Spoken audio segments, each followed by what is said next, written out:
I woke up with my hands already working, not flailing, not twitching, working like they clocked in before I did. The motel room was dark except for that dumb green glow from the smoke detector, and my fingers kept snapping into these tight little shapes I didn't recognize, wrists rotating like someone was turning a safe dial under my skin. I tried to sit up and realized I couldn't. Something bit into both wrists. I jerked. Pain fired on my arms. Plastic creaked. The motel's phone cord, white-curled, cheap, was wrapped around my wrists and tied to the metal bed frame under the mattress. Tight enough to leave grooves. Tight enough that my hands tingled like they'd fallen asleep, except they were wide awake, still doing those shapes, still speaking at the ceiling. I don't sleepwalk. I don't tie knots in my sleep. I don't do crafty little macrame projects at 2:13 a.m. with my own wrists as the target. And I sure as hell don't sign in my sleep. I'm an interpreter. Azl. Freelance. Court overflow when the agencies are desperate. City hearings. Hospital consults. Whatever pays, because passion doesn't cover rent. People treat you like a piece of equipment until the second something goes wrong. Then suddenly you're the villain in their life story. They'll look straight through you until their kid misses a sentence, and then you're all they can see. So yeah, my hand's on my job. My hand on my whole thing. I know what they're doing, I know what they're not doing, and I know the difference between stress cramps and some other bullshit. I yanked at the cord until the plastic sheath squealed against the frame. My wrists scraped and burned. The knots were too neat, too fast, like they'd been tied by somebody who'd done it 1,000 times. My mouth filled with that metallic spit you get when panic hits too hard. I got my knees under me and smashed my forearms down, grinding the cord against the metal edge until it gave. It didn't snap clean. It tore, leaving little shredded curls of plastic stuck to my skin like white worms. I ripped the rest off and just sat there, breathing like an idiot, staring at my own hands. They were held in this ugly, wrong posture, thumb pressed into the palm, ring finger locked, pinky extended at a tense angle that made the joint scream. Not ASL, not anything, just a configuration. When I tried to straighten my fingers, they resisted. Not like stiff tendons, like a refusal. Then they started again. Fast. My right hand flicked, my left followed, palms turned, wrists rolled. The motions were fluid, practiced, precise. My brain was watching from the corner of the room like it had stepped out for a smoke. Stop, I said out loud. I didn't even mean it like prayer. I meant it like you tell a dog to drop a dead bird. My hands didn't care. I grabbed my right wrist with my left hand, and both hands fought me. That's the sick part. It wasn't like one possessed hand and the other trying to help. It was both of them pulling toward the same thing. Like the argument was between me and the tendons themselves. I jammed my hands under my thighs and sat on them, rocking, breathing through my nose like that was going to matter. My heart hammered so hard my ribs hurt. My eyes kept darting to the closet, the bathroom door, the window with the cheap curtains. Nothing moved. The room stayed quiet except for the refrigerator clicking on and off like it was trying to pretend this was normal. After a minute, maybe 5, my hands finally went still, pinned under my weight. I didn't move. I just waited. I kept thinking if I lifted my ass an inch, they'd spring right back up like they'd been held underwater. When I finally slid my hands out, my wrists were raw and red. Under my nails was this dark grit, like I'd been digging in wax. It wasn't dirt. It smeared when I rubbed it between my fingers. It smelled wrong, sour-sweet, like old candy and wet metal, like something burnt and something spoiled sharing a room. That smell dragged me right back to the church. That was the first night. The church was the reason I was in that motel at all. It started as a last-minute call that shouldn't have made it past my voicemail. The agency didn't even bother with their usual polite bullshit. They texted me a number and a name and cash like it was a drug deal. Rural Revival Service. Weekend. Small congregation. 2 hours out of the city, deep enough into nothing that my GPS started blinking like it was tired. They offered more money than they should have for a single Saturday night and a Sunday morning. No paperwork, no taxes, Meet behind the building after. If you've ever freelanced, you know the moment your gut speaks up and you do the math anyway. I did the math. I had bills. I said yes. I drove out Saturday afternoon and hit that part of the highway where the trees lean in closer and the radio starts catching sermons from stations you've never heard of. I pulled into a little town that looked like it had been built to be forgotten. One grocery, one gas station, a diner with a flickering sign. The church sat back from the road behind bare trees. White siding, paint peeling off in strips like sunburned skin. Parking lot torn up with deep ruts like people kept leaving angry. A banner hung crooked over the front doors. Welcome home. Letters flapping like they wanted out of the wind. I parked and sat for a second with my hands on the wheel, trying to decide if I was being dramatic. The place wasn't haunted looking. It wasn't gothic. It was just tired. The kind of building that survived because nobody's cared enough to knock it down. Inside, the air hit me with that old wood and damp smell you get in places that have been closed too long and reopened too fast. Someone had cleaned, technically. The aisle looked mopped. There were paper cups laid out for communion. Fresh flowers on the altar, bright and stupid against the worn carpet. It was like putting lipstick on a corpse and acting offended when someone notices the temperature. A woman met me near the front, moving too quick like she was late to her own life. Hair pulled tight, smile stretched thin. She had a lanyard with coordinator printed on it like she wanted authority to be visible. She didn't offer her hand. She looked at mine. Interpreter, she asked. Yeah. She shoved a stapled packet into my hands before I could even put my bag down. Script. You follow this. Exactly. Sure. I said automatically because that's what you say. You follow the pastor's words. You match tone. You keep pace. You do your job. But when I looked down, it wasn't a sermon. It was pages of repeated phrases, some English, some phonetic gibberish, covered in diagrams. Arrows, finger positions drawn like little stick hands. Notes in the margins that weren't stage directions. They looked like instructions, not for meaning, for movement. I flipped through it and felt my stomach dip. A few of the signs were close enough to ASL shapes to make my hands itch, but they were twisted. Thumb placement wrong, wrist angle wrong, like someone had studied our language through a dirty window and decided the important part was the joints, not the words. I looked up. This isn't the sermon. It is, she said too quick. It's the sermon for tonight. Who am I interpreting for? I asked. Where's your deaf section? She hesitated just a hair, then smiled wider like she practiced it. They'll sit up front. You'll see. Okay, I said, but my voice came out flatter than I meant. A door on the side of the sanctuary opened and a man stepped out. Black suit, hair too neat, face holding a smile that didn't reach his eyes. The kind of preacher who looks like he's been ironed. He didn't look at my face. He looked at my hands like they were merchandise. You have good articulation, he said. Thanks, I said because again, automatic. You take compliments even when they feel like someone licking your neck. He leaned closer, not touching. You will follow the script exactly. I interpret meaning, I said. That's the point. I'm not. You will follow it, he repeated, still smiling, and the coordinator's eyes went sharp like I'd stepped on her foot. I should have walked then. I should have put the packet on the nearest pew, turned around, and eaten the gas money as a life lesson. But I was already there, and there was cash promised. And my pride is one of my worst addictions. People started filtering in. Not a friendly crowd. No chatter, no hugs, no church lady perfume and gossip.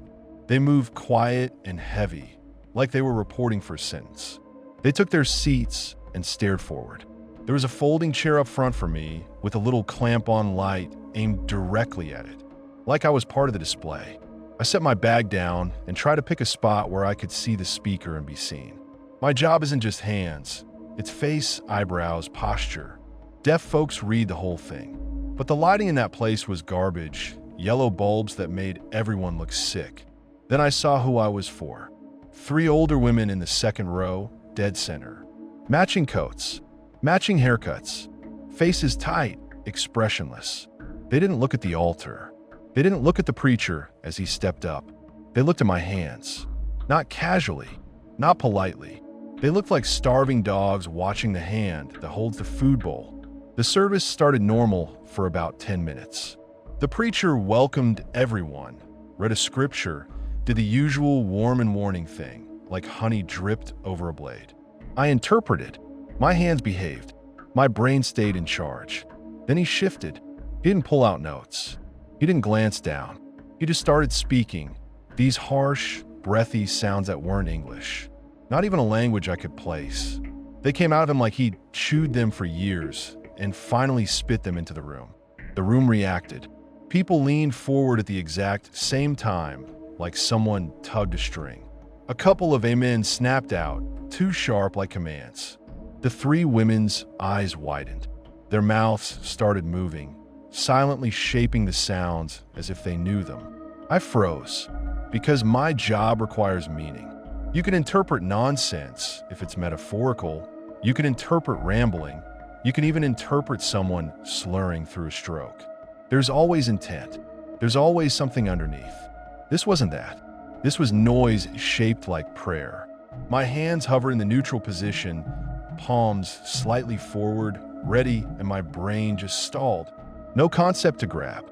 The coordinator, seated in the front pew, turned and gave me a look that said, "Do it." I lifted the packet.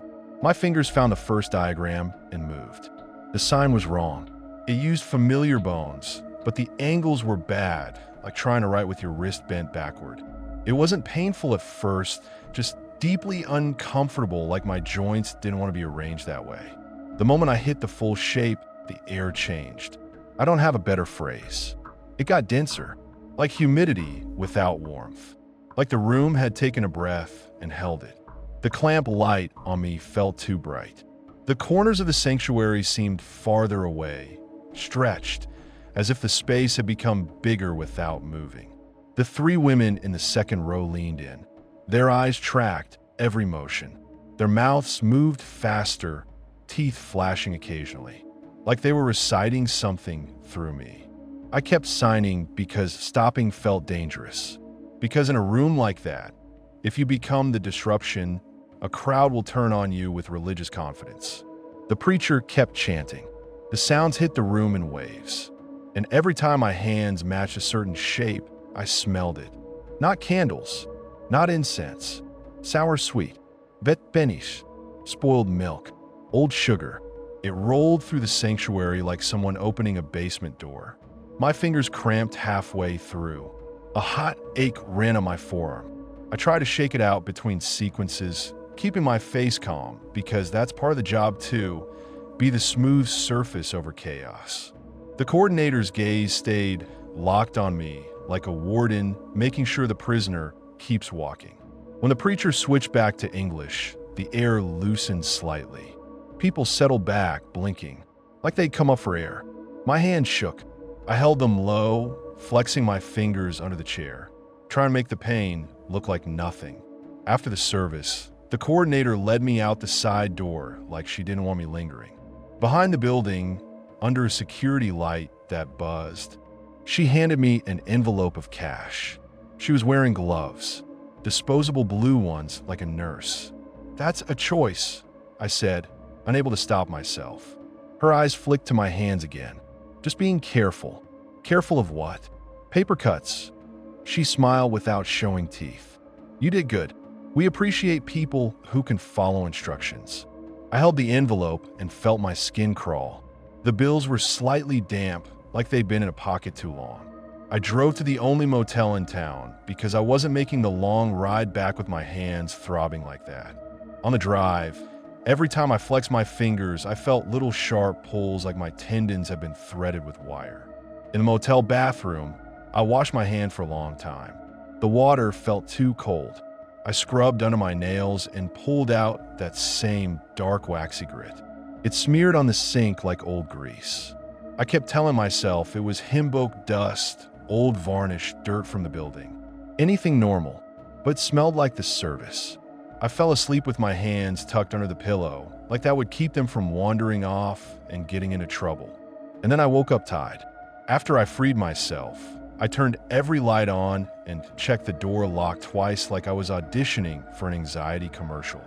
I sat at the little desk, shoulders tight, staring at my hands like they belonged to someone else. I wanted to leave. I wanted to throw the packet in the motel trash and drive until the sun burned the fog off whatever was happening. Instead, because I'm apparently determined to make the worst choices available, I opened the packet again. In bright motel light, it looked different. I know how crazy that sounds. Paper is paper, ink is ink, but the arrows looked thicker, like someone had traced them with a greasy fingertip. The strange symbols in the margins seemed sharper, almost raised.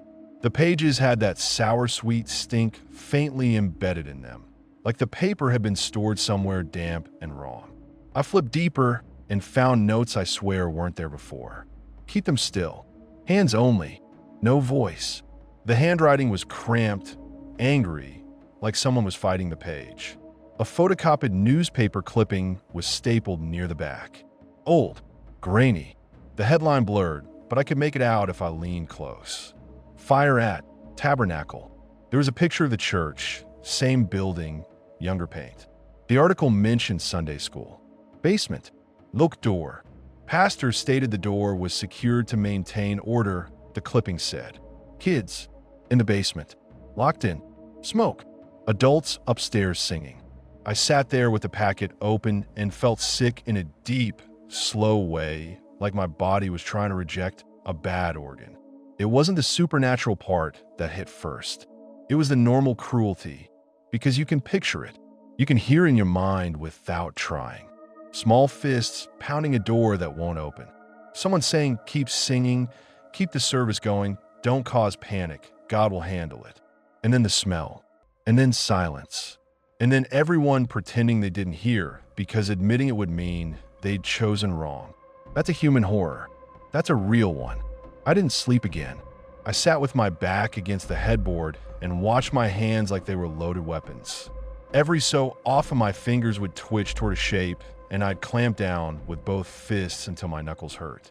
When the sun finally came up, gray and tired, I drove back to the church. Not because I wanted more, because my brain does this thing where it thinks if you confront the source, it will become manageable. Like staring at a dog behind a fence makes it less capable of biting. The parking lot was empty except for the coordinator's car. She met me inside like she'd been waiting. You're early, she said, like I was there for coffee. I held the packet up. What the hell is this? Her gaze flicked to it and then to my hands. She didn't look surprised. She looked annoyed, like I complained about the weather. You agreed to interpret, she said. I agreed to interpret English, I snapped. Not whatever, that is. And what's with the basement fire? That's your building. Her mouth tightened. That was a long time ago. A long time ago doesn't unburn kids. Her eyes flashed. Watch your tone. I'm watching my tone. I laughed, sharp and ugly. You're paying interpreters cash behind the building like it's drugs, handing money with gloves on, and giving me a packet that makes my hands cramp like I'm being used as a damn can opener. And I'm the one who needs to watch my tone. The preacher stepped out from the side room like he'd been listening. He didn't look angry. He looked pleased, like conflict was part of the service. You're distressed, he said. Nosleep. He smiled gently. We don't mean you harm. My wrists say otherwise, I said, holding them up, red grooves still visible. I woke up tied to a bed frame. The coordinator's expression didn't change. Not shock, not concern, nothing. Like I told her I'd spilled coffee. The preacher tilted his head slightly. Sometimes the work continues after the service. Work? I barked. You call that work? He stepped closer, voice soft as a threat. There are restless ones here. They require structure. Restless ones? I echoed. You mean the kids you locked in the basement? His smile held. They were difficult. My stomach flipped. You're talking about dead children like they were a class you couldn't control. The coordinator's gloved hands lifted slightly, palms down, that calming gesture you do to a barking dog. Please, she said, lower your voice. No, I said. My hand started trembling again, and I hated that they could see it. Tell me what this is. Tell me why my hands moved on their own. The preacher's eyes dropped to my fingers like he was assessing a tool. You have a gift, he said. Strong hands. Clear movement. They respond to you. I'm not doing this, I said, and the words tasted like metal. I'm leaving. I'm done. Don't call me again. Leaving doesn't end it, he said, still soft. Something cold slid down my spine. Excuse me. The coordinator's smile returned, thin as paper. You've already participated. Participation isn't a contract, I said. The preacher's gaze stayed on my hands. Not with us, he said. With them. My fingers twitched, just a little, like they'd heard their name. I backed up a step. Nope, please, the coordinator said, and her voice finally had something sharp underneath. You can't just abandon a service. Watch me. I turned and walked out, fast, heart banging. The air outside felt too bright, too normal, like a trick. I got into my car and slammed the door. My hands hit the steering wheel and started signing. Not slow, not hesitant, full speed, snapping into those ugly shapes from the packet like they'd been waiting all night. My wrists rotated and my fingers curled, and it felt like hooks tugging on my tendons. Stop, I hissed, biting the inside of my cheek until I tasted blood. Pain is an anchor. It didn't work. My right hand tore itself off the wheel and signed into the air toward the passenger seat, like it was addressing someone sitting there. There was nobody there, but the air on that side of the car felt thick, like the inside of the church, like hell breath. I slammed my palms down on the wheel hard enough to sting. My fingers kept trying to move, scraping the worn leather. I forced them down with my full weight and drove anyway, white-knuckled, every muscle in my shoulders locked. I didn't breathe right the whole ride home. I kept my mouth shut like words would make it worse. At home, I tried everything that made sense. I taped my fingers together like boxing wraps. I put braces on my wrists. I slept with thick work gloves on. I shoved my hands into the pocket of a hoodie and zipped it shut like I could jail them. The first night, I woke up with my hoodie unzipped and my gloves on the floor. My hands were in the air, palms out, signing toward the closet door. The closet door was cracked open. I lurched up, grabbed the handle with both hands, and yanked it shut. My fingers tried to curl into the sequence while I held the knob. It was like my hands wanted it open and my brain wanted to crawl out of my own skin. I shoved a chair under the knob like that meant anything. Then I stood in the hallway, breathing hard, staring at a closed door like it was a mouth. The next day, I threw the packet away. Not in my trash, not in my building's dumpster. I drove to a grocery store across town and shoved it into a dumpster behind it, under bags of rotting produce and busted cardboard. I watched it disappear like I was burying something alive. 2 days later, I came home from a normal assignment, city council meeting, boring as hell, and the packet was on my kitchen table. Same staple marks, same greasy arrows, same sour-sweet stink, faint but present, like it had never left. That's when the physical stuff started. My fingertips split, not dry winter cracks. Deep splits like paper cuts that kept opening every time I moved. The skin around my nails peeled back. Underneath was that dark wax again, packed into the nail beds like grime that didn't belong to me. I dug at it, and it came out in little clumps that smelled like damp ash and old sugar. Then I started finding threads. Tiny black fibers lodged in the cracks of my fingertips. Not hair, too stiff, like burnt string. I pulled one out of my thumb, and it slid longer than it should have. Pain shot on my forearm, so hard I saw stars and cursed loud enough to startle my own cat. The thread didn't snap. It came out slow, like it had roots. I didn't sleep more than an hour at a time. Every time I drifted off, my hands woke up. They'd jerk into those shapes and hold them until the joint screamed. I'd come up gasping, shoulders clenched, wrists bruised for whatever they'd wrapped themselves with. It wasn't always cords. One night, it was duct tape. Another night, it was a belt from my closet. Another night, it was the laces from my own shoes, tied tight around my wrists like I'd been kidnapped by myself. Always neat knots. Always hands positioned in that wrong, offering shape at the end, palms up, like presenting something. The worst part was how my body adapted. The first few nights, the shapes looked sloppy. After a week, my hands got cleaner, faster, like repetition was training muscle memory, even if my mind refused it. I tried to keep working. I told myself it was stress. I told myself it was carpal tunnel, sleep deprivation, anything. I showed up to a courthouse assignment with wrist braces under my sleeves, smiling like everything was fine while my fingers bled under the tape. I made it through half a hearing before my right hand twitched into one of the wrong shapes mid-sentence. Just a flash of it. But the deaf client's eyes flicked to my hand and went wide. He signed. What was that? I froze. My heart did this weird drop like an elevator snapping a cable. I forced a laugh and shook my hand out. Cramp, I signed. Lie. He stared at me like he didn't buy it, but the judge was talking and the room moved on.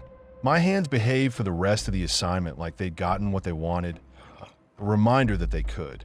After that, I started canceling jobs. I stopped answering calls. Agencies don't care why you disappear. They just stop calling.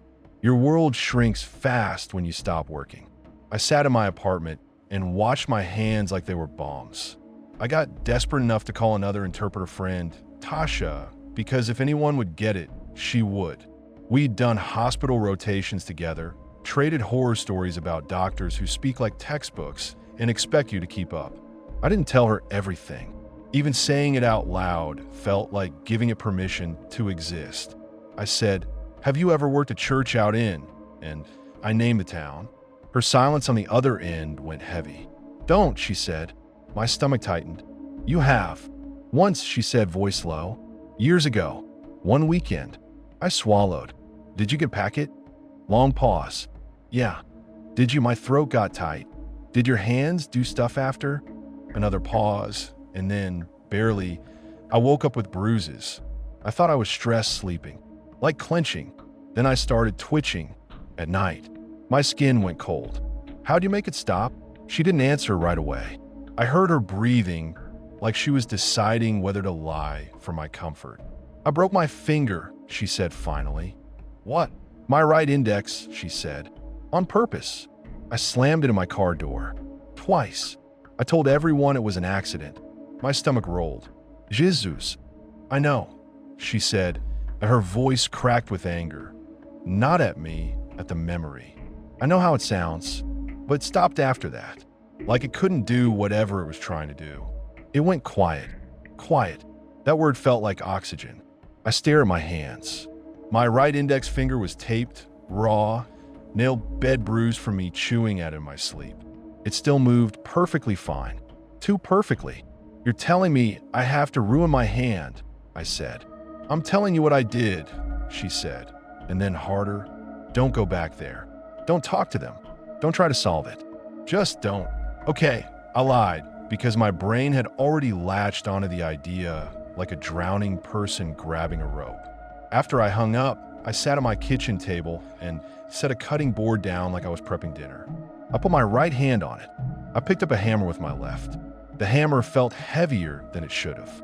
My hand shook so hard the head tapped the table with little pathetic clinks. I tried to lift it and bring it down. My body revolted. My shoulders locked. My stomach surged like I was about to throw up. I couldn't do it. I couldn't smash my own finger like an animal chewing off its leg. I slammed the hammer down on the table instead and yelled, just a raw sound. My cat bolted out of the room. My hands twitched into the wrong shapes like they were laughing. That's when the rage hit. Not just fear, not just panic. Rage, because some smug preacher and his gloved little coordinator had used my hands like a key, like a tool, like I didn't own my own body anymore. Because dead kids were being talked about like restless ones. Because my life had shrunk to a kitchen table and a hammer and the decision of which finger I'd be willing to sacrifice. So I drove. Not because I had a plan, because movement felt better than sitting still while my hands learned new tricks. I grabbed my keys and my coat, left the packet on the table because throwing it away didn't matter anymore, and got in the car. The whole drive out, my hands behaved, which almost made me more afraid. Like something was letting me go because it knew where I was headed. The town was darker at night, emptier. The diner sign was off. The gas station lights buzzed, no cars in sight. I pulled into the church parking lot and killed the engine. The building sat there like a patient predator. No banner now, no welcoming, just white siding and black windows. I got out and walked to the side entrance because that's where they'd paid me. That's where the coordinator moved like she owned the shadows. I expected it to be locked. I expected to have to break something. The handle turned. The door opened like it had been waiting. That pissed me off more than it should have. A building that once kept kids behind a locked door and now left its doors open like it didn't care who wandered in. Inside, the sanctuary was dark. My footsteps sounded too loud. I used my phone flashlight, and the beam cut through dust motes like slow snow. The air was colder than it should have been, damp in a way that made the back of my throat feel coated. I moved down the aisle, breathing shallow, trying not to picture smoke and screaming. The altar looked smaller in the dark. The pews felt like teeth. Near the back, half hidden behind folding chairs, was the basement door. I recognized it immediately because once you know a door has kept people from escaping, it becomes the only thing you can see. There was a padlock on it. New, shiny, like someone had replaced it recently. Like locking it wasn't an old mistake, it was a current ritual. I stepped closer and my hands lifted on their own. They signed fast, tight, the sequence from the packet pouring out like it had been stored in my bones. My wrists rotated, fingers snapped into positions that made tendons ache. I tried to force my arms down and they rose anyway, elbows locked, palms turning outward in that awful final offering. The padlock clicked, not the shackle snapping from force. The mechanism inside, like tumblers recognizing a key. The shackle popped up by itself. A cold shock ran through me, so hard my knees went weak. I stared at the open lock hanging there like it was a joke. Then the basement door creaked, just an inch, like it was breathing. A smell rolled out and hit me full in the face. Sour sweet, vetesh, old sugar, something organic that should have stayed sealed. I gagged, hand to my mouth, but my hands kept signing, kept offering, kept doing the thing that had just opened a locked door like my fingers were the code. My phone light caught the first step down. The wood was stained dark, not just dirt, something that had soaked into it and dried and soaked again. Layered history. I heard movement below, not footsteps on stairs. A rustling, like fabric dragged over concrete, like small bodies shifting all at once. My pulse hammered in my throat. I tried to back away, but my hand stayed up, still moving, still presenting. My flashlight beam shook and caught pale shapes at the bottom of the stairs, clustered together, too many, too small. Heads tilted up toward the doorway. Faces not quite faces in the dark, more like blank skin with holes where features should be. And hands, so many hands, reaching upward, not grabbing yet, waiting. They weren't looking at my face. They were watching my hands. That's when it clicked in the ugliest way. The locked door hadn't been the end. It had been the start. Whatever was down there had learned the only language that mattered was the one that opened things. It didn't need screams if it could borrow a key. My wrists popped with a sharp crack as my hands hit the final shape, palms up, offering. The pale shapes below shifted closer. The rustle got louder, eager, and something like a pressure change pushed up the stairs, thickening the air around my knees, my waist, my chest. My throat tightened. I couldn't pull in a full breath. I forced my arms down with every ounce of will I had, muscles shaking, and for a second my hands trembled between obeying me and obeying whatever was down there.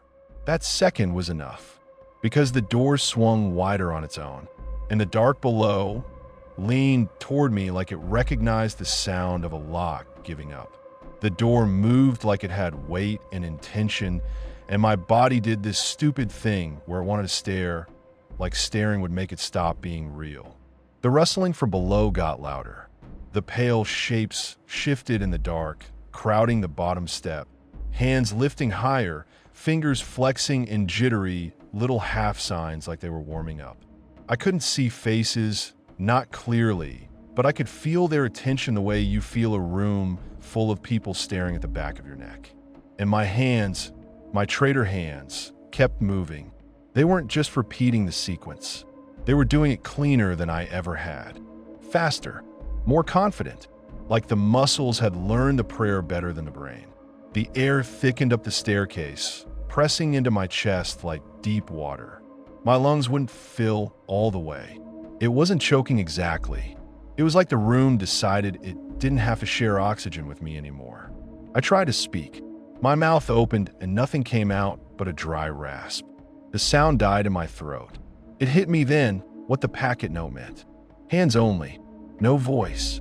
It wasn't a polite request. It was a rule. My hands snapped into the final posture, palms up, offering, and the basement darkness reacted like it had heard its name. The pale shapes surged a few inches closer without stepping, more like sliding. The rustle turned wet, like fabric soaked through. Something cold brushed my shin. I didn't see what it was. I just felt it. Light pressure like a child's hand, except too cold and too deliberate. My skin went tight with goosebumps and my stomach dropped so hard I almost folded. That broke whatever stupid spell my curiosity had on me. I shoved my hands down, slammed my forearms against my ribs like I was trying to pin them, and backed up so fast I stumbled over a folding chair. It scraped loud across the floor. The sound echoed in the sanctuary like a scream. The shapes below stopped moving for a beat, like they were listening. Then the rustling resumed. More impatient.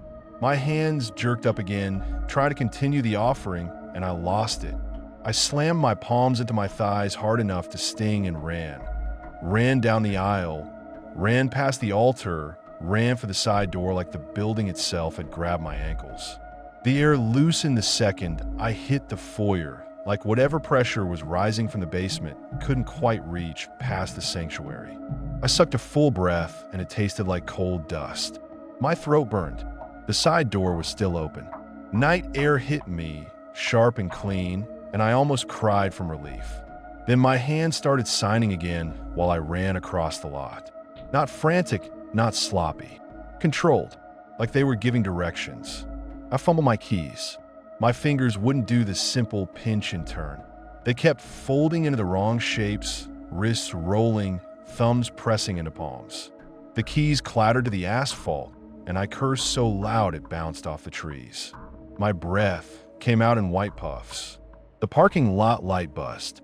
My car sat there with its dark windows like a closed mouth. I dropped to my knees, grabbed the keys with my whole fist like a caveman, and got the driver door open. I shoved myself inside and slammed it.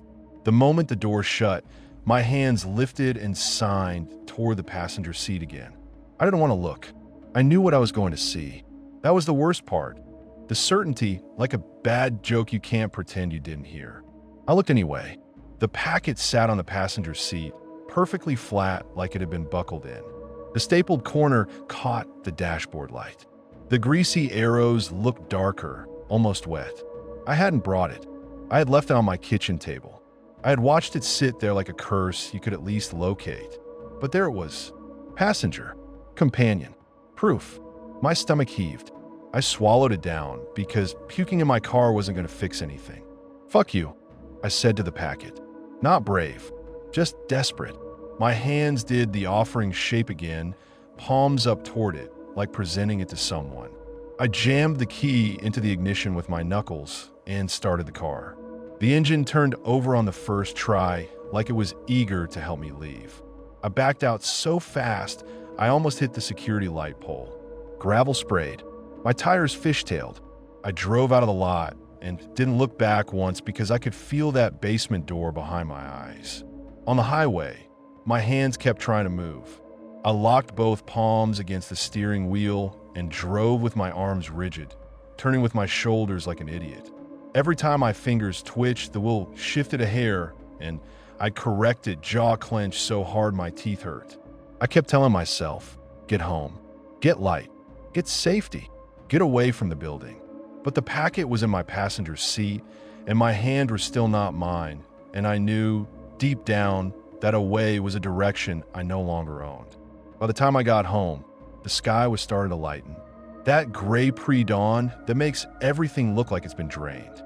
I parked crooked, killed the engine, and just sat there with my forehead against the steering wheel, breathing. My hands were quiet for a minute. That silence felt like a trap. I grabbed the packet with my left hand like it was contaminated and threw it onto the floorboard. It landed with a soft slap that sounded too alive. Inside my apartment, everything looked normal in that cruel way only normal things can look when you're losing your mind. My mug in the sink, my shoes by the door, my fridge humming, my cat staring at me like I betrayed her by existing. I locked the door, then I locked the deadbolt. Then I stood there, palms pressed to the wood, listening for footsteps that didn't exist. My hands twitched. I went into the kitchen and pulled every drawer open like I was searching for a weapon in my own house. Knives, scissors, utility blade, a hammer I'd bought for exactly one hanging shelf and never used again. I set the hammer on the table and stared at it. Tasha's voice replayed in my head. I broke my finger. I hated her for it, even though it wasn't her fault. I hated that the only solution anyone had offered me was self-mutilation. I hated that my brain understood why it might work. I put my right hand on the table and spread my fingers. My hand shook like it knew what I was thinking. "Don't be dramatic," I muttered, and it sounded pathetic, like you can shame your nervous system into compliance. I lifted the hammer. My arm froze. Not fear, something else. A hard stop, like a circuit breaker flipping. My shoulder locked. My wrist trembled. The hammer head hovered an inch above my index finger and refused to drop. My hand started signing instead. Slow, precise, the wrong sequence. My right hand moved under the hammer like it was guiding it away from itself. My stomach twisted. "Oh, so now you can stop me?" My hands didn't answer with words. They answered by continuing the sequence, ending in that offering pose, palms up like a plea or a demand. That's when I realized a new layer of horror. It didn't just want to use my hands. It wanted to keep them intact. I couldn't even destroy the tool. I slammed the hammer down on the table hard enough to crack the cheap wood surface and shouted, and my voice sounded small in my own kitchen. My cat hissed and bolted. My hands kept moving like they were unimpressed. I did what people do when they're drowning and trying to look like they're swimming. I tried to make it medical. I booked a same-day urgent care appointment because I could at least show them the cracked fingertips, the splitting skin, the black threads. I could show them my wrists, the bruises from the cords and belts and shoelaces. I could show them my hands moving when I didn't want them to. I sat in a plastic chair under fluorescent lights, hands shoved under my thighs like a child, trying not to be called on. The waiting room TV played some morning show where everyone smiled too hard. When the nurse called me back, she took my blood pressure and frowned. "It's high." "No shit," I said. She glanced at my taped fingers. "What happened?" Work injury." I lied because saying my hands are being hijacked by a dead child basement prayer felt like a quick path to involuntary psych. The doctor was a tired man with a stethoscope he looked bored of. He asked about carpal tunnel. He asked about stress. He asked if I'd been using substances. I wanted to laugh so badly it hurt. I showed him my fingers, the splits, the peeled cuticles, the black fibers that looked like burnt floss embedded in the skin. He poked at them with gloved hands and said, "Could be dermatitis, could be an infection." "It's not," I said, too sharp. He blinked at me. "We can do a culture. We can prescribe. My hands move on their own at night," I said, and immediately regretted it. His expression changed the way people's expressions change when you bring a ghost into a normal conversation. Not disbelief exactly. More like, "Oh, this is what kind of appointment this is." "Do you have a history of sleepwalking?" he asked carefully. "No." "Anxiety?" "Sure," I said. "Now I do." He smiled politely like he was trying to de-escalate a dog. Sometimes stress can cause parasomnias. Movements in sleep. You might not remember. I wake up tied to things. I cut in. Knots. Tight. I wake up holding shapes with my fingers until my joints hurt. I find this, and I dug under my nail with my thumb and pulled up a smear of dark wax under my nails every morning. He stared at it like it was gross not impossible. He offered me a referral to a dermatologist and a prescription for a mild sedative. I left with paper in my hand that felt like an insult. In the parking lot, my hands started signing toward my car again like they were excited to get home. I drove with my gloves on, gripping the wheel with my palms, and trying not to cry, because crying felt like giving it more of me. Back in my apartment, the packet was on my kitchen table, not on the floorboard, not where I'd thrown it.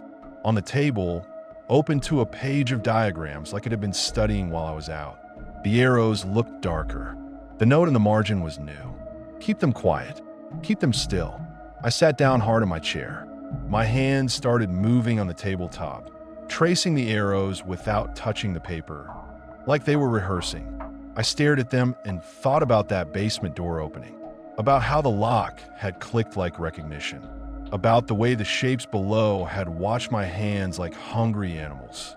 The cruelty wasn't just that the kids were dead. It was that whatever they'd become had learned to need something it didn't have anymore. Hands. Living hands. Warm hands. Hands with tendons and joints that could form the right keys. Ed had found mine.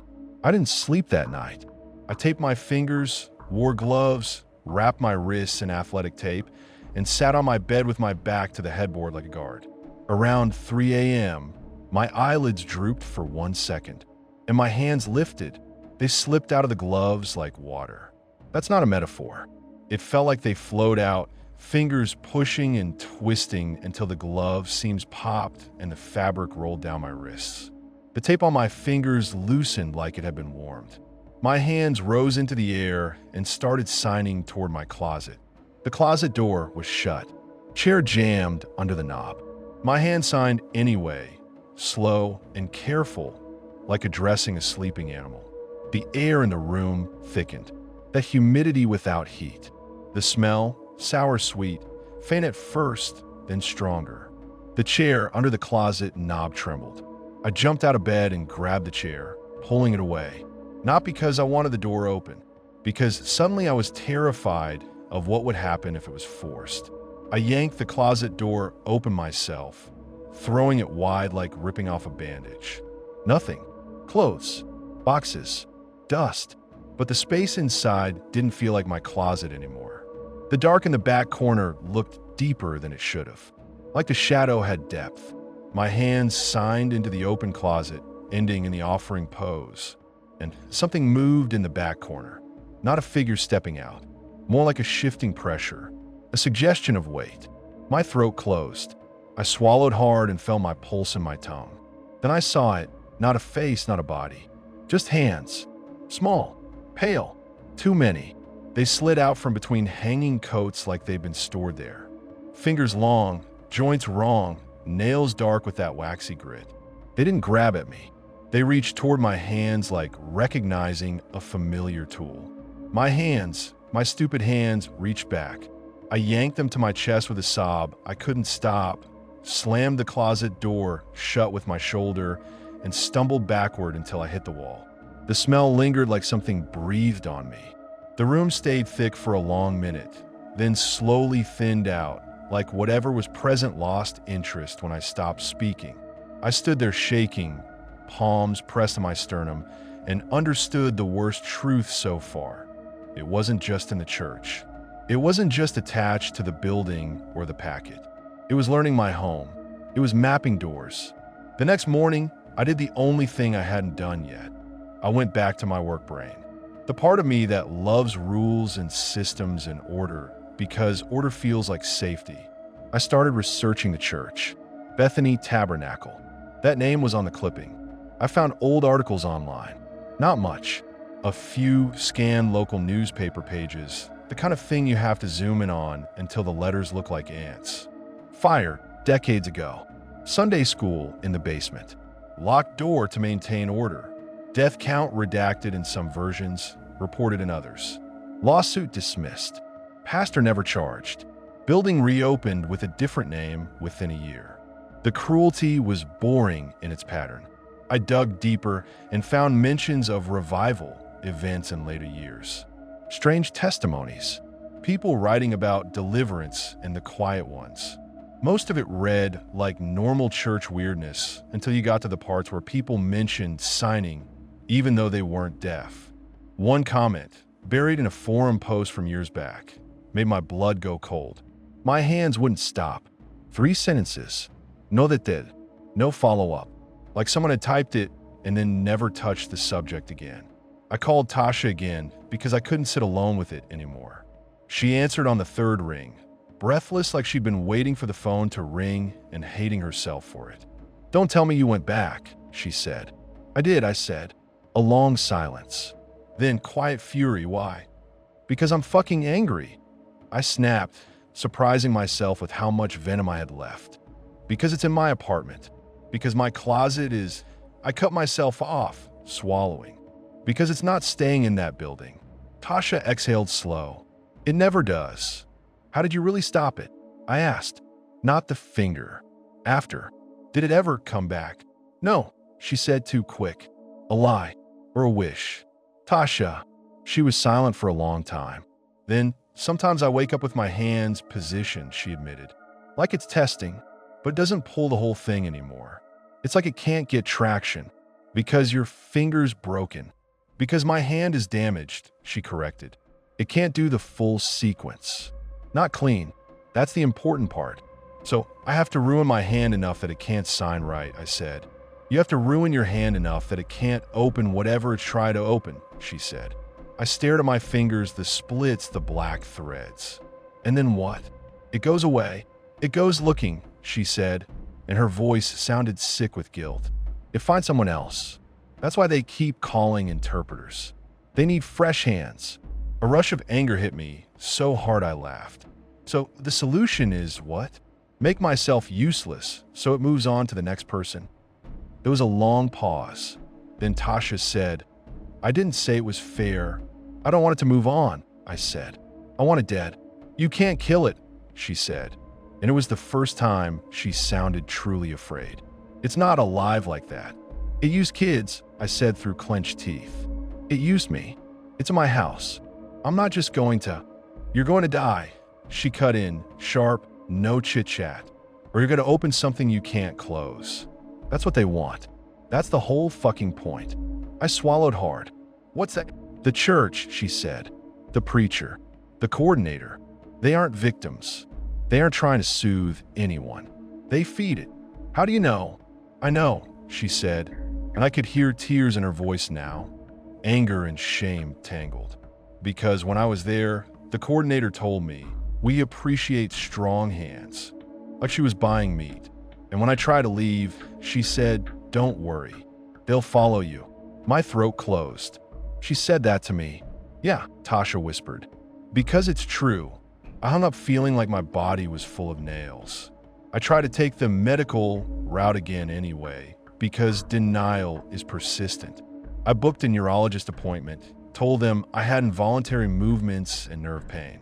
I sat in a clean office while a doctor tapped my reflexes and asked me to squeeze his fingers. My grip was fine. My coordination was fine. My hands behaved like perfect little employees when there was an audience. He ordered an EMG, needles and muscle, electric shocks. It hurt like hell and came back normal enough to be useless. He suggested stress, sleep disorder, therapy. He gave me a pamphlet like that would stop my hands from unlocking basement doors.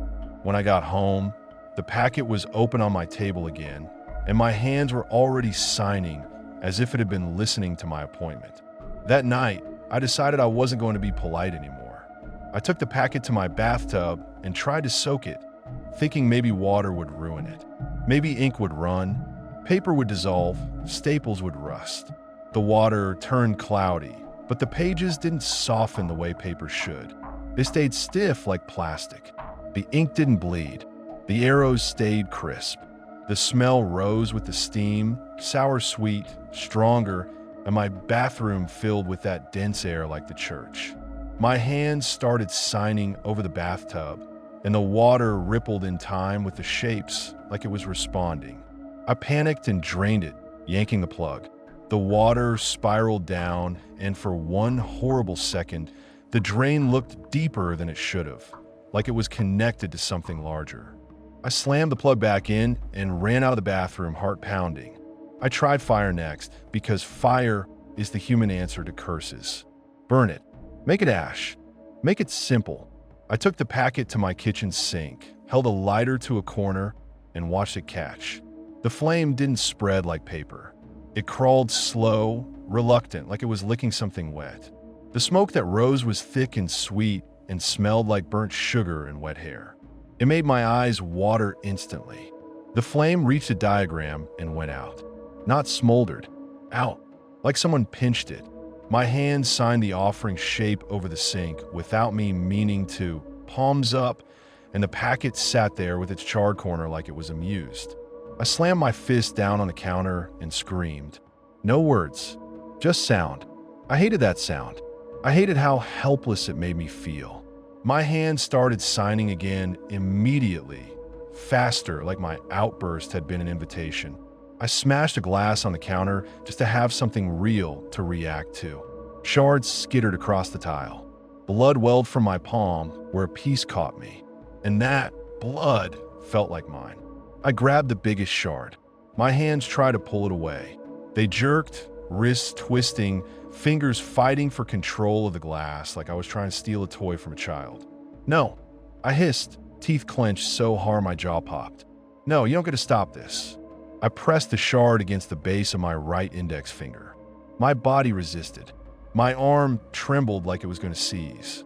My hand tried to rotate away, but I pinned it with my left palm, pressing down so hard my knuckles went white. The shard bit skin. Warm blood spilled. It hurt, sharp and immediate, and the pain was clean compared to everything else. I pushed. The cut went deep enough that my finger went numb, then weirdly hot. Tendons aren't supposed to be visible. Mine were. Pale strands that looked like wet rubber bands. I made a sound, half scream, half gag, and kept cutting because if I stopped, I knew I'd never start again. When I finally let go, my right index finger hung wrong. I could still move it a little, but not with precision. It trembled like a loose wire. Blood ran down my wrist and dripped onto the tile. My left hand twitched toward the signing sequence and stopped like it hit a wall. The air in the room changed. It thinned. It felt normal again, and that normality hit me so hard I sobbed right there on my kitchen floor, bloody and shaking because it meant the pressure had been real. I wrapped my finger tight with gauze and tape until it looked like a club. I held it against my chest and rocked like a kid. I waited for my hands to jerk into that offering pose and open something invisible. They didn't. That night, I slept for 3 straight hours like I'd been drugged. I woke up in the dark, disoriented, and realized my hands were still under the covers. Still, quiet. I laughed softly, like I didn't trust it. For the next day, I felt almost human. My hands hurt like hell, but they were my pain, my injury, my consequence. I could live with that. I threw the packet into a trash bag, tied it in knots, and drove it to a dumpster across town again. This time, I poured used cat litter on top of it like that mattered. I came home and sat on my couch with my injured hand elevated and watched stupid TV, letting noise fill my apartment so the silence didn't feel like a doorway. Around dusk, my phone buzzed with a number I didn't recognize. I didn't answer. It buzzed again and again. I finally picked up out of spite. What? The coordinator's voice came through like she'd been smiling while dialing. We noticed you didn't return for Sunday service. I froze. My stomach tightened. How did you get this number? A pause like she was amused.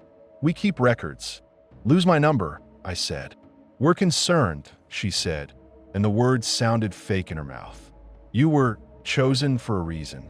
I'm not coming back, I snapped, and I hurt my hand. So congratulations. You can stop haunting me. Her silence lasted 1 second too long. Then she said softly, oh. My skin prickled. What does that mean? It means you've delayed it, she said, not ended it. I opened your basement, I said, and the anger rose again hot. I saw what's down there. You're feeding something. You're using people. We keep them quiet, she said, voice hardening. We keep order. You keep them trapped, I said. A faint sound on the line. like she was shifting the phone away from her mouth to speak to someone else. Then the preacher's voice came on, smooth and warm. "You're in pain," he said. "No shit," I said. "You want to come over and bandage me?" He chuckled, soft. "Your hands were gifted. You're rejecting your purpose." "My purpose is paying rent and not going insane," I snarled. "You opened the door," he said, and his voice dropped. "You saw them. You know what they want. They want hands," I said, and my throat went tight. "They want to be heard," he corrected. "Bullshit," I said. "They want out. They can't leave without the key," he said. My injured finger throbbed. My left hand twitched. "You keep calling interpreters," I said. "You keep bringing them in to do your little packet prayer. And when they start getting haunted, you just what? Replace them." "We provide opportunities," he said, like he was talking about jobs. "We provide structure. We provide. You provide victims," I said, and my voice shook with it. The line went quiet for a moment. Then the coordinator came back. Her voice clipped. "You should not speak about this." "Or what?" I shot back. "You'll send dead kids to my closet?" Her breath caught, and for the first time I heard something that sounded like genuine irritation. "You're being disrespectful." "I don't care," I said. "Leave me alone." She hung up. My hand stayed quiet for the rest of that night, but my left hand kept twitching like it was listening to something in the walls. The next morning, I woke up with my right hand throbbing and my left hand holding the phone cord from the motel. I recognized it immediately because the white plastic had a little brown stain where it had scraped the bed frame. I hadn't kept it. I'd ripped it off and left it on the motel floor. It was in my bed. My left hand held it like a souvenir. My stomach dropped. I sat up too fast and got dizzy. The cord slipped from my fingers and landed across my lap like a snake. My right hand, injured, stayed still. My index finger wouldn't straighten properly. It throbbed and felt thick and wrong. My left hand twitched. Then it started signing. Not the full sequence at first. Just the first few shapes, slow and hesitant, like someone learning. Then it adjusted. It compensated. It began using different angles, different finger combos, like a musician learning to play with one hand tied behind their back. The sequence wasn't identical to the packet anymore. It was adapted, and it was cleaner than it should have been. My chest went tight. No, my left hand didn't stop. I grabbed it with my right, but my injured finger made my grip weak. The left hand wriggled free like it was greased. My right hand shook with pain. The left kept signing. I jammed my left hand under my thigh and sat on it, but I could feel the fingers moving underneath, grinding against the mattress, persistent as a heartbeat. I wanted to scream. I wanted to throw myself out the window. I wanted to cut the left hand too, right then, right there, before it could finish learning. But the thought landed like a brick. If I destroyed both hands, what would be left of me? My job, my independence, my whole life built on fingers and language. And then another thought, colder, maybe that's exactly what it wanted. Maybe it wanted to corner me into a choice so ugly I'd open anything to avoid it. The day spiraled. I tried to tape my left hand into a fist. The tape loosened in my sleep, as if warmed. I tried a wrist brace. I woke up with it on the floor. I tried sleeping with my left arm strapped to my torso with a belt. I woke up with the belt tied neatly to the bed frame instead, as if my hands had repurposed it. I started noticing doors. Not just my closet, the bathroom, the pantry, the front door lock. My left hand would twitch toward them sometimes, like it was checking, like it was sniffing the air for hinges.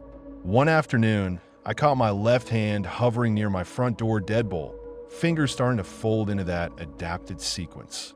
I snapped, slapped my own hand hard enough to sting, and yelled, "No." My hand paused like it was offended. Then, slow as a threat, it formed the offering pose, palm up toward the lock. The deadbolt clicked. Not fully open, just clicked, like it recognized the beginning of a key. I stepped back from my own door like it had teeth. I started covering locks with tape, jammed wedges under doors, stacked chairs. My apartment turned into a paranoid fort. It looked insane. It felt worse. I tried to call the police once. I sat with my phone in my good hand, thumb hovering over 911. What was I going to say? My hands unlock things and dead kids live in my closet? I put the phone down and laughed, a sharp little sound that made me want to cry. I tried a different kind of help. I went to a deaf community center in the city because I didn't know where else to put this. If the thing wanted hands only, maybe there was something in our world that understood languages that don't use voice. I didn't tell them the whole truth. I couldn't. I just asked if anyone had ever heard of a church in that rural town that demanded exact signing sequences from interpreters. A volunteer, a woman in her 60s with kind eyes and fast hands, stopped mid-sign when I mentioned the town. Her face tightened. She glanced around like she didn't want the room to hear. She signed. "You went there?" I nodded. Her hands moved slower now. "Bad place. Don't go." I swallowed. "Why?" I signed back. She stared at my hands for a long moment, then signed. "They like hands. They watch. They take." My skin went cold. "Who?" I signed. Her hands hesitated. Then, "Children.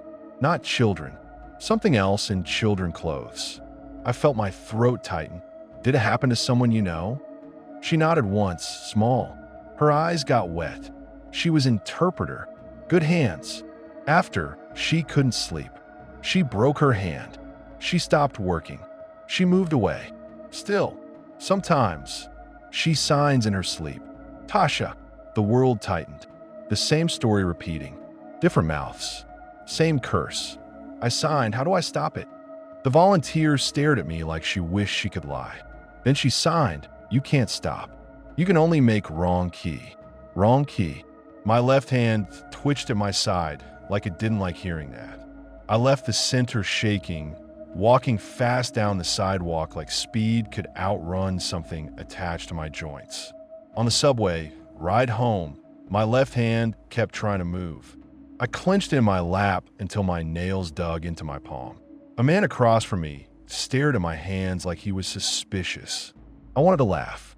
Like, "Buddy, if you knew, you'd move cars." When I got home, the packet was back on my kitchen table, open to a page I hadn't seen before. The diagrams were slightly different, more fluid, more one-handed. The notes in the margins were new again, cramped and oily. "Adapt." I sat down hard, staring.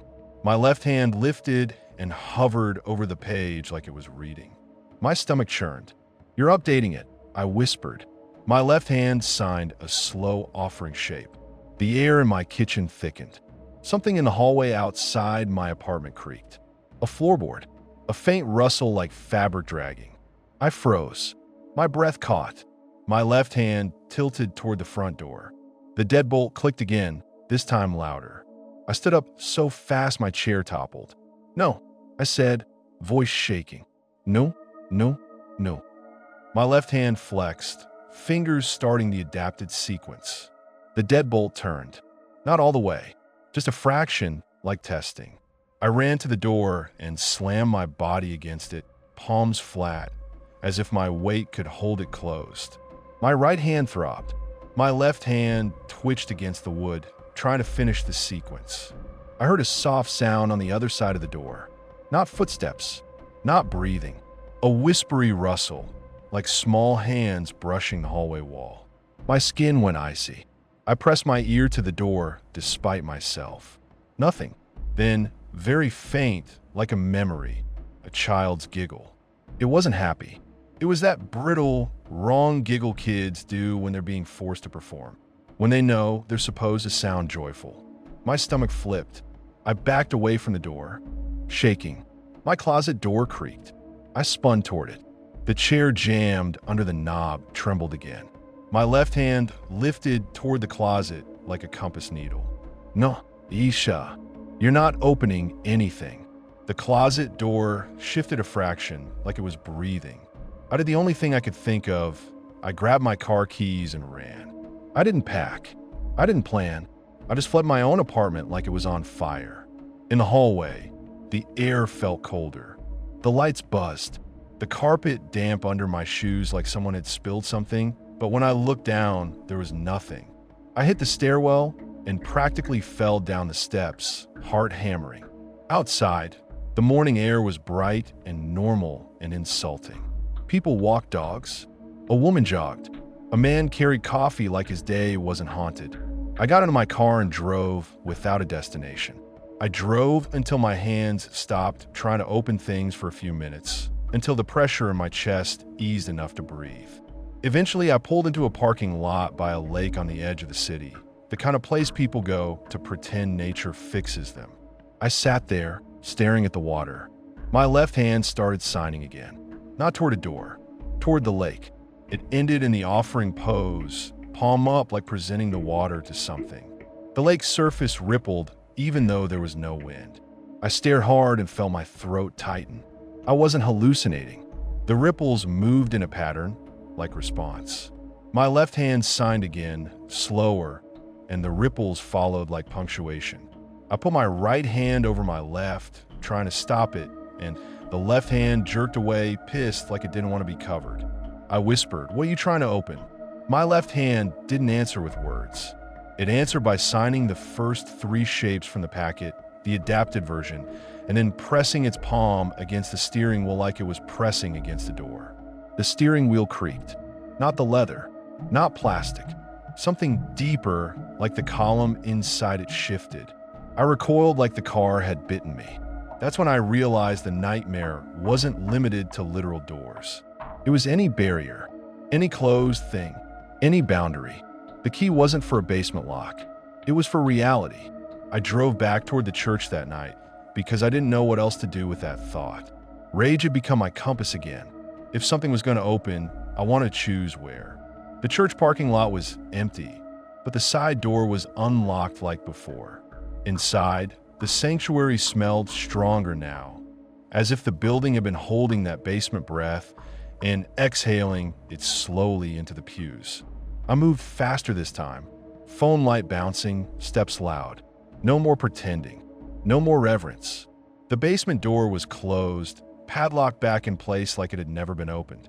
New lock, same shine, same smugness. My left hand lifted. The adapted sequence flowed out of it like water. The padlock clicked. The shackle popped. The door creaked open, and the air that poured out wasn't just smell. It was pressure. It rolled over my shins, my knees thick and cold, carrying that sour sweet rot. The rustling below answered immediately. I stepped back, heart pounding, and forced my left arm down with my right, injured hand screaming. My left hand fought. "Not here," I hissed. "Not in my fucking house. Not in my city. You want a door? Fine. Here, take your goddamn door." I don't know who I was talking to. The basement, the kids, myself, the preacher, the idea of God. I didn't care.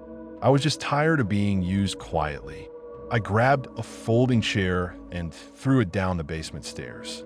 It clattered, bouncing hard off steps, loud enough to echo. The rustling paused like it was startled. Then it surged.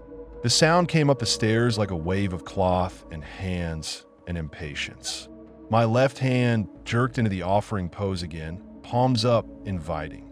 "No," I snarled, and I did something desperate and stupid. I slammed the basement door shut with my foot and snapped the padlock closed again, fingers fumbling, trying to trap whatever was rising. The lock clicked shut. For half a second, I felt relief. Then the padlock clicked again from the inside, as if something below had fingers too. The shackle popped open. My blood went ice cold. The door creaked, open an inch by itself. And I heard something from below that made my skin crawl off my bones. A chorus of small hands slapping against concrete. Not random, rhythmic. Like applause, like excitement. My left hand lifted without me and signed into the gap. Fast, eager. The air in the sanctuary thickened. The clamp light above the altar flickered, even though it wasn't on. A pale hand slid onto the first step, fingers splayed. Then another. Then a cluster, too many to count, reaching up, gripping the edges of steps, pulling. I saw more clearly this time because my phone light hit them full. They weren't clean ghost children. They weren't movie spirits. They looked like bodies that had been kept damp too long. Skin pale and swollen in places, tight over knuckles, nails black with the same wax. Fingers too long. Joints wrong, bending a little too far. And their hands, God, their hands were the most alive part, constantly moving, flexing, shaping. They were signing. Not ASL, not my language, the packet language. But in their hands, it looked natural, like it had been theirs first. Their heads stayed low, faces mostly hidden, but I felt their attention lock onto my left hand with hunger. My right hand throbbed. My left hand shook with excitement that wasn't mine. I staggered back, tripping over a pew. My shoulder hit wood. Pain flashed. The preacher's voice came from the darkness behind me. Careful. Spoon. He stood in the side doorway, black suit crisp, hair perfect, smile calm. The coordinator was beside him, gloves on, eyes bright like she'd been waiting for this exact moment. My stomach lurched. You were here. Of course, the preacher said. You came back. We knew you would. Why the fuck is the door unlocked every time? I yelled. Why you keep this thing down there? The coordinator's smile widened. Because it stays where it belongs. It's in my apartment, I snapped. It's trying to open my goddamn closet. The preacher's gaze flicked to my injured hand. His smile thinned. You harmed yourself. You forced me. I spat.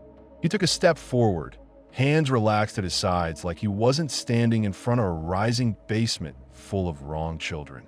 We didn't force you. You chose to resist. You talk like this is a fucking lesson, I said, voice shaking with rage. Kids died here. They were restless, the coordinator said, sharp. They were trapped. I shot back. By people like you. The preacher's smile returned, soft and deadly. You don't understand mercy. Mercy. I laughed harsh. You lock kids in a basement and then spend decades feeding whatever crawled out of their screams. And you call that mercy? His eyes finally hardened. Mind your tongue. Behind me, the rustling on the stairs got louder. The pale hands climbed higher. I felt the pressure of them like cold breath. My left hand signed faster. The preacher watched it like a musician watching a performance. See, he murmured. They respond. They're not responding to me, I said, backing away from him, from the stairs, trapped between two horrors. They're using me. That's what gifts are, he said. Use. The word hit like a slap. I swung my phone light toward the coordinator. Why gloves? I demanded. Why won't you touch the money? Why won't you touch me? Her eyes flicked to my hand again. Because it likes warmth, she said, and there was no softness in it. Because it follows what it tastes. We don't give it more than we have to. So you feed it interpreters, I said, and my voice broke. You send it into our bodies, and then you keep your own clean. The preacher tilted his head. We keep order. Order, I repeated, sick. Is that what you call it when you let dead kids crawl into strangers' hands? The coordinator's eyes flashed. They are not children anymore. The rustling surged. The first small body slid onto the top step, pale and crouched like an animal, head down. Its hands lifted immediately, fingers flexing, shaping toward my left hand like greeting. My left hand lifted in answer. My stomach twisted so hard I gagged. No, I said out loud. No, no, no. The preacher's voice stayed calm. Let them speak. I did something I didn't think through. I grabbed the open packet from where it sat on a pew. Of course it was there, like it always was, and flung it at the preacher's face. The pages slapped him. The staples caught his cheek lightly. It wasn't even a real attack. It was an insult. His smile vanished. The coordinator hissed like I'd spit on an altar. The preacher wiped his cheek with 2 fingers and looked at the smear of dark wax left on his glove-less skin. For the first time, he looked disgusted. Then he looked at me like I was an insect. You don't throw scripture, he said softly. It's not scripture, I barked. It's a fucking leash. Behind me, more pale shapes climbed. Hands everywhere. Their movements made that wet cloth sound, like bodies sliding out of somewhere they didn't fit. My left hand jerked into the offering pose again, inviting them closer.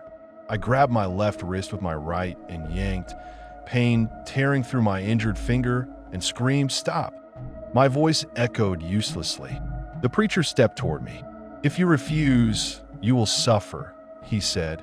and it wasn't a threat anymore. It was information. "I'm already suffering," I said, shaking. "What do you want?" He glanced at the stairs, then back to my hands. "A clean key," he said. "A willing instrument." "I'm not willing," I said. The coordinator's gloved hand lifted, pointing at my right hand. "You damaged it," she said like accusation.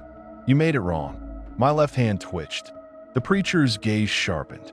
"But you still have one," he said. The pale shapes on the stairs seemed to react to that, rustling faster, hands lifting higher, as if they'd been reminded. My left hand began signing the adapted sequence again, faster now, frantic like it was trying to complete something. The air in the sanctuary thickened until my ears popped. My stomach roiled. My vision tunneled. I realized in that moment the church wasn't just a building. It was a pressure vessel, a place designed to make doors thinner. And my hands were the release valve. I ran. Not elegant, not heroic, just survival. I shoved past the preacher, shoulder checking him hard enough that he stumbled a half step. The coordinator made a sharp sound of outrage. I bolted down the aisle, phone light bouncing, and my left hand kept signing while I ran, fingers snapping, wrists rotating like it was desperate to finish. Behind me, I heard the wet rush of bodies moving faster. I burst through the side door into night air and almost sobbed from the sudden thinness, like stepping out of deep water. I sprinted to my car. My left hand fought me the whole time, trying to sign toward the church, toward the locks, toward the road. I got in, slammed the door, started the engine with my knuckles. As I pulled out, I saw the preacher and coordinator standing under the security light, watching me leave like they weren't worried, like they didn't need to chase, because they knew it would come with me anyway. I drove home shaking, and I didn't park. I didn't go inside. I sat in my car under a streetlight and stared at my hands. My right hand throbbed. My left hand twitched. I thought about breaking my left hand right there, slamming in the car door, crushing fingers, whatever it took. Then I thought about Tasha, about how she'd stopped working, about how her life had shrunk. And then the cold truth, even if I broke my left, it would adapt again. It had already adapted once. It had rewritten itself around damage like water finding cracks. Because it wasn't attached to a specific finger. It was attached to function, to movement, to the idea of a key. I went back into my apartment anyway, because I had nowhere else to go. I stepped inside and felt the air immediately thick, sour, sweet, like the building had been holding its breath while I was gone. My closet door was open, not cracked, open. The chair that had been wedged under the knob lay on its side like it had been tossed. My stomach dropped so hard I almost fell. I backed away, eyes locked on the closet. The darkness inside looked deeper than it should have, like a hole cut into my room. My left hand lifted toward it. "No, y whispered." My left hand signed anyway. The adapted sequence flowed out clean, confident. The air in my apartment thickened until my lungs refused full breaths. The smell turned stronger, like wet ash and sugar and something decaying. And from the closet, soft rustling, fabric sliding, hands brushing against hanging clothes like they were moving through them. My skin went cold. My heartbeat hammered. My left hand ended in the offering pose. The closet darkness shifted toward me like it was leaning out. I stumbled backward and hit my kitchen counter. The glass shard from before was still there, dried blood on it. My right hand grabbed it without thinking. My left hand jerked toward it, trying to stop me. I stared at my left hand, trembling, and understood something awful and simple. The only language it cared about was movement. If I couldn't move cleanly, maybe I couldn't be a key. Not one hand. Both. I couldn't do it. My body screamed no. My brain begged for another option. But the closet rustled again, closer, like the children were getting impatient. I pressed the shard against my left index finger. My left hand fought, twisting, trying to pull away, and I gritted my teeth and pinned it with my right palm, ignoring the pain in my injured tendon. I pushed. The shard bit. Blood spilled. My left hand convulsed, but I kept pressure, kept cutting, because the fear of what was in my closet was bigger than the fear of hurting myself. The cut went deep enough that my finger went numb, then hot, and my vision blurred with tears I didn't want. My left hand stopped signing mid-sequence like a record needle lifting. The air in my apartment thinned abruptly, like someone opened a window. The closet rustling paused. For one blessed second, everything felt normal again. I collapsed onto my kitchen floor, shaking, both hands bleeding, and laughed this wet, broken laugh because it was so absurd. Because I'd become the kind of person who hurts themselves to keep a closet door from opening. I wrapped my left finger as best I could with shaking hands, blood-soaking gauze. My right finger throbbed. My whole body fell hollow. I slept that night from sheer exhaustion, like my brain finally hit a shutdown. I woke up with my left hand held in the offering pose. Not signing, just offering. My bandage was gone. My cut was still there, but it looked clean. Too clean, like it had been tended. My right hand, injured, lay still. My left hand trembled, then slowly started moving.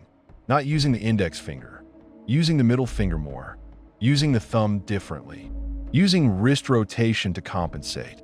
Adapting again. I stared at it, nauseated, and felt this cold wash of realization that landed heavier than any ghost. It wasn't borrowing my hands to get out. It was teaching my body to be a key. And as long as I still had one working hand, it had a way to open doors I couldn't see.